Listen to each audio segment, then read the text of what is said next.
তাদের আচরণ নিয়ে একাধিক প্রশ্ন উঠছে। কি প্রশ্ন উঠছে আচরণ নিয়ে? কতগুলো প্রশ্ন আসুন আপনাদেরকে দেখাই, যে নিশ্চয়ই আপনাদেরও মনে হবে যে এই এত বড় ঘটনার পর গ্রাফিক্স নাম্বার 3 যে কি প্রশ্ন উঠছে তাদের আচরণ নিয়ে। খুনের পর অভিযুক্তদের আচরণ কি? পুলিশের দাবি খুনের পরও অভিযুক্তরা বাড়িতে কিছুক্ষণ ছিল, তারা বাড়িতে স্নান করেছিল বলে পুলিশের দাবি। ডাইনিং টেবিলে বসে খাবার কথাও বলা হয়েছে।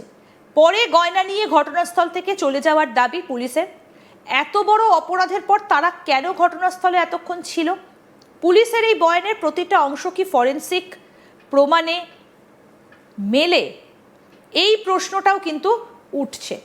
আমি শহীদুলদার কাছে যাব। শহীদুলদা, এই যে খুনের পর অভিযুক্তদের আচরণ নিয়ে কিন্তু একটা প্রশ্ন উঠছে, এবং এটা যে তাদের কি পূর্ব পরিচিত ছিল যারা এই ঘটনাটা ঘটিয়েছিল, তারা সেখানে এত বড় একটা ঘটনা ঘটার পর তারা সেখানে বসে খেতে পারলো, ঠান্ডা মাথায় গয়নাগুলো নিল, সে তারপরে সেখান থেকে বেরিয়ে গেল।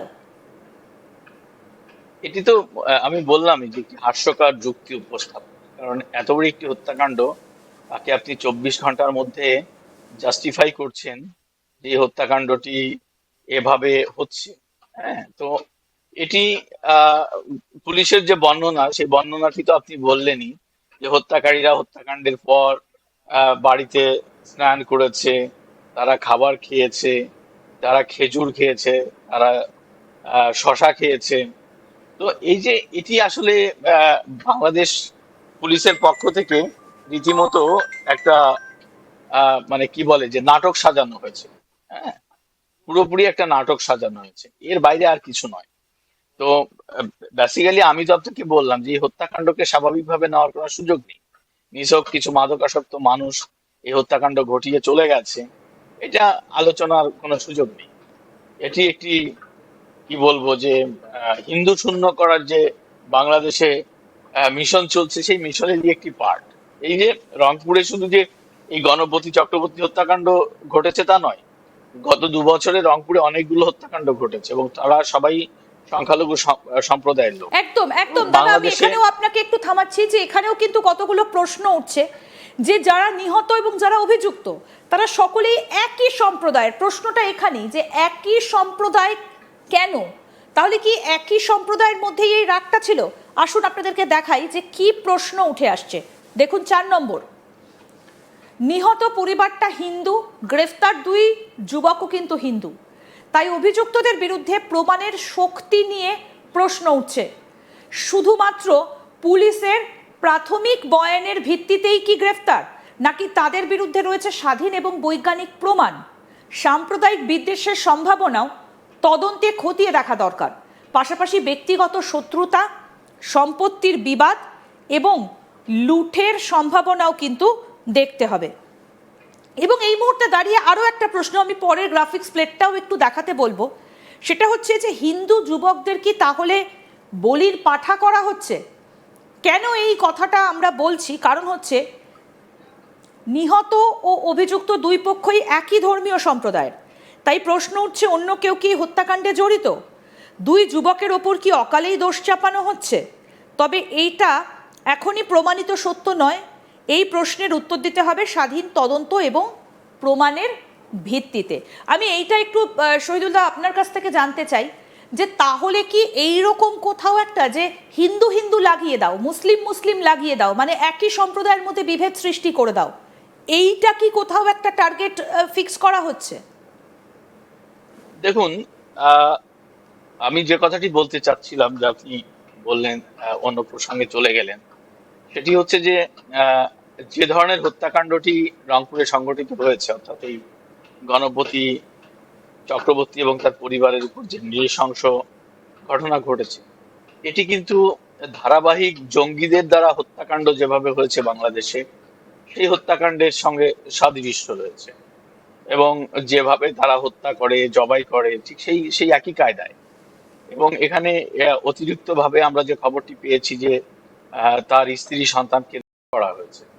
তো এই ঘটনাটাকে আপনি হঠাৎ করে দুটো ছেলের পক্ষে 4জন মানুষকে খুন করে এভাবে পালিয়ে যাওয়া, এটি কোনোভাবেই গ্রহণযোগ্য নয়। এটি মূলত বাংলাদেশের হিন্দু সম্প্রদায়কে ঠান্ডা করার জন্য, যে তোমরা বেশি বাড়াবাড়ি করো না, তোমাদের এই দাবি দেওয়া থাকুক, চিন্ময় প্রভু জেল খাটুক, তোমাদের মন্দিরে আহ, কি বলে যে ঢোল খঞ্জরির বাজনা ছাড়া পুজো হোক। হ্যাঁ, এটি মূলত সেই মিশনেরই পার্ট, যে এখানে হিন্দুদেরকে ভড়কে দেওয়া, হিন্দুদেরকে ভড়কে দেওয়ার একটা মিশন। যে এই ধরনের হত্যাকাণ্ড ঘটিয়ে হিন্দুদেরকে শান্ত করা যাবে বাংলাদেশে, তাদেরকে বাড়তে দেওয়া যাবে না, বা তারা সাহস পাবে না প্রতিবাদ করার। তাছাড়া দেখুন, একটা দুটো হিন্দু ছেলে, তাদের বয়স কত, আপনি ছবি দেখেছেন, এই ধরনের একটা ছেলে, দুটো ছেলে চারজন মানুষকে খুন করে সেখানে তারা কি বলে খাওয়া দাওয়া করে, স্নান করে, রেস্ট নিয়ে তারপরে বেরিয়ে চলে গেছে। এর চেয়ে হাস্যকর তদন্ত আর কি হতে পারে? একদম এর একদম। চেয়ে আমরা হাস্যকর তদন্ত তো হওয়ার আরেকটু সুযোগ নেই। আরেকটু যদি একটু দেখার চেষ্টা করি এই ঘটনাটা, আমরা বেশ কতগুলো বিষয় দিয়ে একটু দেখার চেষ্টা করছি, মানে তদন্ত যেভাবে এগোচ্ছে আমরা একটু সেই আঙ্গিক থেকে বোঝার চেষ্টা করছি। দেহ কোথায় উদ্ধার হয়েছে সেটাও কিন্তু তদন্তের একটা গুরুত্বপূর্ণ বিষয়। এবার দেহ উদ্ধারের স্থান নিয়েও কিন্তু প্রশ্ন উঠছে। কি কি প্রশ্ন রয়েছে আসুন এবার সেগুলো আপনাদেরকে দেখাই। দেখুন, পুলিশের দাবি হত্যাকাণ্ড শুরু হয়েছিল বাড়ির ছাদে, কিন্তু দেহগুলো কোথায় পাওয়া যায়? বাড়ির বিভিন্ন জায়গা থেকে উদ্ধার হবার কথা বলা হয়েছে।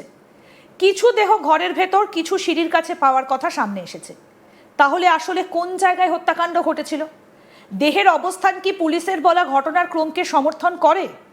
রক্তের দাগ ও ফরেনসিক প্রমাণ কি বলছে? এটাও কিন্তু অত্যন্ত গুরুত্বপূর্ণ। এবার আপনাদেরকে বলবো যেটা শহীদুল হাসান খোকন বাংলাদেশের সাংবাদিক তিনি যেটা বলছিলেন, যে শারীরিক লালসা মেটানোর একটা অভিযোগও কিন্তু এখান থেকে উঠে আসছে। আমরা পরের গ্রাফিক্সটা একটু দেখাই, সেখান থেকেও কিন্তু কতগুলো প্রশ্ন উঠে আসছে। দেখুন কি গ্রাফিক্স। এক মহিলা নিহতকে ঘিরে স্থানীয়দের কিছু প্রশ্ন উঠেছে। তার পোশাক এবং শারীরিক অবস্থা নিয়ে সন্দেহ প্রকাশ করা হয়েছে। তবে এই ধরনের হিংসার অভিযোগ নিশ্চিত করার মতো প্রকাশ্যে প্রমাণ নেই। মেডিকেল ও ফরেনসিক রিপোর্ট না আসা পর্যন্ত নিশ্চিত দাবি করা যাবে না। ডিএনএ নমুনা সংগ্রহ এবং প্রমাণ সংরক্ষণ করা হয়েছিল কিনা সেটা অত্যন্ত গুরুত্বপূর্ণ। দাদা, আমরা এই জায়গাটা থেকে একটা প্রশ্ন একটু আপনার কাছে জানতে চাই। আপনি কিছুটা উত্থাপন করেছিলেন যে দুজন মানুষের পক্ষে কি চারজনকে এভাবে শেষ করা সম্ভব? আবার বলা হচ্ছে ছাদ থেকে শুরু হয়েছিল, ছাদ থেকে সিঁড়ির নিচে ঘরে। আবার বলা হচ্ছে যে শারীরিক লালসা মেটানো হয়েছিল। সত্যি কি এতগুলো করা সম্ভব, নাকি আরো কেউ ছিল যাদেরকে ঢাকা দেবার চেষ্টা হচ্ছে? দেখুন, আহ, আরো কেউ বলতে এই প্রশ্নের সঙ্গে আমি একমত নই। আরো কেউ মানে আমার কাছে মনে হয় না যে এই দুই যুবক হত্যাকাণ্ডের সাথে সম্পৃক্ত। আমার কাছে মনে হচ্ছে যে ঘটনাটাকে ভিন্ন খাতে প্রভাবিত করার চেষ্টা করা হচ্ছে। হুম। কারণ দেখুন, এখানে একটা জিনিস আপনি